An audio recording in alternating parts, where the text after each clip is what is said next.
Hi y'all, I'm Angela, and today I am going to continue talking about some of my favorite books from 2019. So this is actually the second of these videos that I have made. I will link the other video down below in case you want to check it out. And as like last time, these are not in order of preference or anything like that. They're just more or less in the order that I read them this year. So the first book that I wanted to talk about was Naomi Novik's Uprooted, which I finally read this year. I was a really big fan of Naomi Novik's His Majesty's Dragon series, which is essentially the Napoleonic Wars with dragons. After she finished that series, Naomi Novik shifted into doing retellings of Eastern European fairy tales, and she's gotten a lot of acclaim for those. They're really, really beautiful. I particularly loved Uprooted. Uprooted is about a young woman named Anishka, and she lives in a valley that is overseen by a wizard called the Dragon. And every 10 years, the Dragon will take a young girl, they're always 17, and keeps them for 10 years as his servant, and then releases her again. And Agnieszka is of the age that, like, her year someone is going to be taken. But she's not really worried it's going to be her because everyone knows it's going to be her friend Kasha. But then, surprise, surprise, it's not Kasha that's taken. It is our lovely protagonist instead. And this is such a sweet, beautiful book. I loved it so much. There's a little bit of political intrigue and some romance, and the magic is absolutely stunning. And there's a lot of like different styles of magic and different people interacting around those styles of magic. There's also a haunted wood going on, so if that is your style, there's definitely a lot of creepy trees, you know, with some evil intent, and I just loved this book so much. I've been following Naomi Novik for several years now, and it's so fun to like watch her continue to grow in her career and do different things. The next book that I wanted to talk about is Turning Darkness into Light by Mary Brennan, which is a sequel to her Lady Trent series. Her Lady Trent series are a series of memoirs that follow a woman in roughly the Victorian era as she becomes a dragon naturalist, which is tricky because it's the 19th century and she's a woman. Those books are so much fun, and this is, like I said, sort of a light sequel. It's set in like the 30s-ish, and it follows her granddaughter named Audrey Camhurst, who is the granddaughter of a renowned dragon naturalist, and she is translating this very important creation myth that they found of this culture called the Draconic Empire. So there's a lot of sort of translation and things. There's lots of like footnotes where you've got different people talking about translations and sort of what they think different words mean. So if that's your kind of thing, this is that kind of book. And there's also, again, some political intrigue, a little bit of romance, and various things happening. This book is definitely full of spoilers for the original series. So if you are at all interested in watching a Victorian lady attempt to study dragons when people don't want her to do that, I would recommend trying those first. But this book is also so much fun. I really enjoyed it. It is told through documents, so there's different like newspaper articles and the translation of the work itself, and then diaries and letters, and I really, really loved it. I had no idea that this book existed, so when I found it, I was very excited. And yeah, highly recommend it. The next book that I wanted to talk about is All the Rage, Mothers, Fathers, and the Myth of Equal Partnership by Darcy Lockman, which is basically a book looking at the breakdown of domestic work in mixed gender households with children.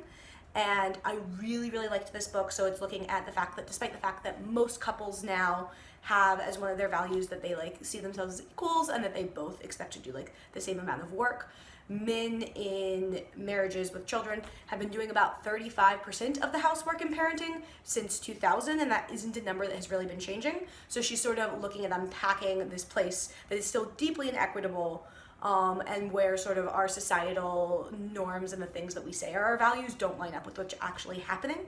I obviously like I'm not married and don't have children, but a lot of what she articulates here are sort of like patterns and things that I saw in my own experience as well, in the way that sort of domestic work and gendered labor happens. And it was just really nice to see that stuff sort of like articulated and made manifest. It's not necessarily a perfect book by any means, but it does a really lovely job of articulating these inequities and sort of the systems around them, which I think is a really important first step, and I thoroughly appreciated that. The next book that I want to talk about is actually a novella. It's To Be Taught If Fortunate by Becky Chambers. Becky Chambers is better known for her Wayfarer series, which I've also loved. Those are sort of like loosely linked books, and this is actually her first book, at least that I know of, that is set in a different world.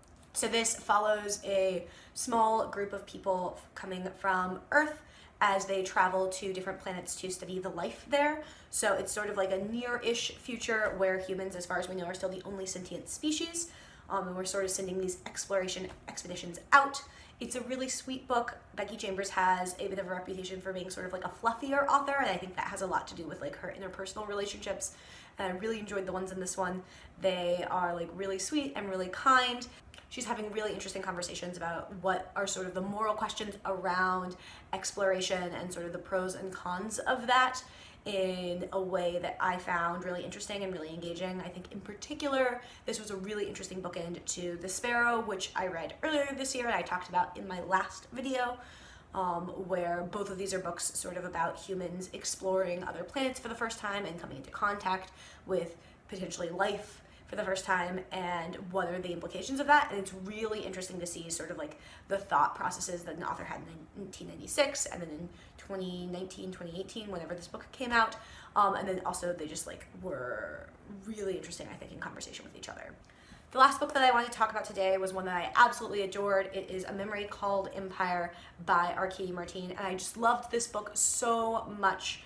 It follows a young woman who is from the space station and is being sent as an ambassador to the giant empire next door. She's a replacement for an ambassador that was just killed. So part of what she's trying to figure out is like who murdered her predecessor. And then also this empire is expanding. So she's trying to keep her little space station from being absorbed into this giant empire. At the same time, she really loves the culture of this empire. So it's also sort of about her both seeing them as an aggressor and trying to figure out like how do I defend my people and my culture, but also as a culture that she's like really interested in and kind of infatuated with. There's lots of court politics. The author also studies the Byzantine Empire really in depth, so it's based somewhat on the Byzantine Empire and then also on pre-Columbian empires in the Americas. And there's lots of like conversations about court poetry and political intrigue and a little bit of romance. There's also some shared consciousness stuff, which is one of my favorites. At the beginning of every chapter, there are like 2 different documents. So there'll be one from her culture and then one from the empire that she's going to. So if that's the kind of thing that makes you very happy, this is probably your kind of book. And I just loved this book so much. I'm pretty sure it's her debut, which is a little bit wild to me, but I love this book so much. It was so fun. It was so well done and beautiful. It was absolutely one of my favorite books of the year. So that is it for me. Please let me know if you've read any of these books or if any of them interest you or what your favorite books from 2019 were down in the comments. Happy reading, everybody, and happy 2020.